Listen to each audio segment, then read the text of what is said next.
Hi friends, welcome to Emma veg recipes of Karnataka. ಇವತ್ತು ನಾನು ಬಾಂಬೆ ಸಾಗು ಮಾಡ್ತಾಯಿದ್ದೀನಿ. ಹೇಗೆ ಮಾಡೋದು ಅಂತ ನೋಡೋಣ ಬನ್ನಿ. ಮೊದಲಿಗೆ 2 ಆಲೂಗೆಡ್ಡೆನ ಬೇಯಿಸ್ಕೊಂಡು ಸಿಪ್ಪೆ ತೆಗೆದು ಇಟ್ಕೊಂಡಿದ್ದೀನಿ. ನಂತರ ಒಂದು ಪಾನ್ ಇಟ್ಟಿದ್ದೀನಿ. ಪಾನ್ ಬಿಸಿ ಆದಮೇಲೆ 2 ಟೇಬಲ್ ಸ್ಪೂನ್ ಎಣ್ಣೆ ಹಾಕಿದ್ದೀನಿ.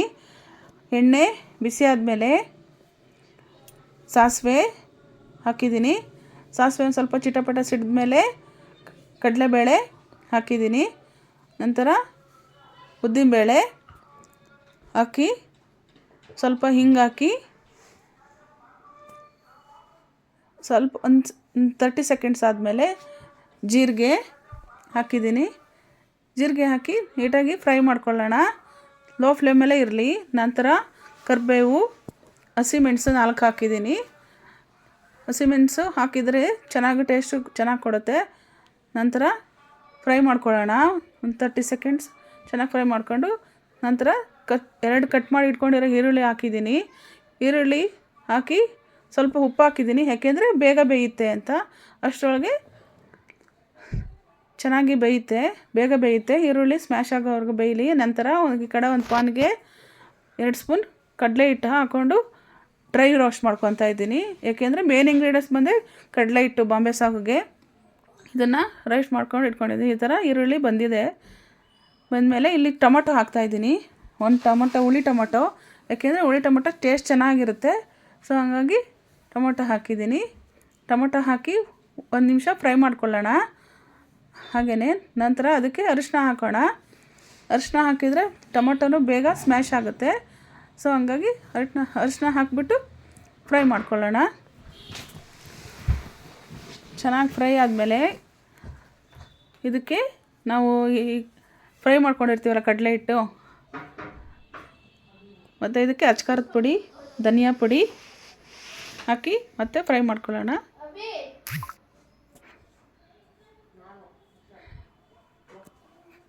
ಚೆನ್ನಾಗಿ ಫ್ರೈ ಆಯಿತು. ಈಗ ಇದನ್ನು ಕಡಲೆ ಹಿಟ್ಟು ಪೇಸ್ಟ್ನ ಹಾಕ್ಕೊಳ್ಳೋಣ.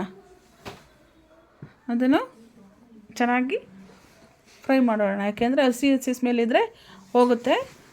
1 ನಿಮಿಷ ಫ್ರೈ ಮಾಡಾದ್ಮೇಲೆ ನಿಮಗೆ ಕನ್ಸಿಸ್ಟೆನ್ಸಿ ಎಷ್ಟು ಬೇಕೋ ಅಷ್ಟಕ್ಕೆ ನೀರು ಹಾಕ್ಕೊಳ್ಳೋಣ. ಬಿಸಿನೀರು ಹಾಕಿದರೆ ಚೆನ್ನಾಗಿರುತ್ತೆ. ಇನ್ನು ನೀರು ಹಾಕ್ಕೊಳ್ಳೋಣ. ನಿಮ್ಗೆ ಎಷ್ಟು ಬೇಕೋ ಅಷ್ಟಕ್ಕೆ ನೀರು ಹಾಕ್ಕೊಂಡು ನೀಟಾಗಿ ಕನ್ಸಿಸ್ಟೆನ್ಸಿ ರೆಡಿ ಮಾಡ್ಕೋಬೇಕು. ಬಾಂಬೆ ಸಾಗು ಅಂದರೆ ತೆಳ್ಳಗಿದ್ರೆ ಸರಿ. ಮತ್ತು ರುಚಿಗೆ ತಕ್ಕಷ್ಟು ಉಪ್ಪು ಹಾಕ್ಕೊಳ್ಳೋಣ. ಉಪ್ಪು ಹಾಕಿ ಚೆನ್ನಾಗಿ ಕುದಿಸೋಣ.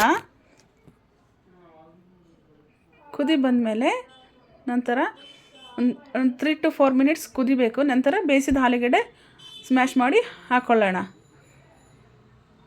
ಅದಕ್ಕೆ ನಂತರ ಚೆನ್ನಾಗಿ ಮಿಕ್ಸ್ ಕೊಡೋಣ. ಅದಕ್ಕೆ ಫ್ರೆಂಡ್ಸ್, ಇದು ಚೆನ್ನಾಗಿರುತ್ತೆ ಸಾಗು ಪೂರಿ. ಮತ್ತು ಇವಾಗ ತೆಂಗಿನ ತುರಿ ಹಾಕ್ಕೊಳ್ಳೋಣ. ತೆಂಗಿನ ತುರಿ ಟೇಸ್ಟ್ ಚೆನ್ನಾಗಿ ಕೊಡುತ್ತೆ. ಇದು ಚೆನ್ನಾಗಿ ಟೇಸ್ಟ್ ಬರುತ್ತೆ. ಇದು ಈ ಸಾಗು ಬಂದು ಪೂರಿ, ದೋಸೆ, ಇಡ್ಲಿ, ರವೆ ಇಡ್ಲಿ ಎಲ್ಲದಕ್ಕೂ ಚೆನ್ನಾಗಿರುತ್ತೆ. ಇವಾಗ ಗರಂ ಮಸಾಲ ಹಾಕ್ಕೊಳ್ಳೋಣ. ಗರಂ ಮಸಾಲ ಹಾಕಿ 1 ನಿಮಿಷ ಚೆನ್ನಾಗಿ ಕುದಿಸೋಣ.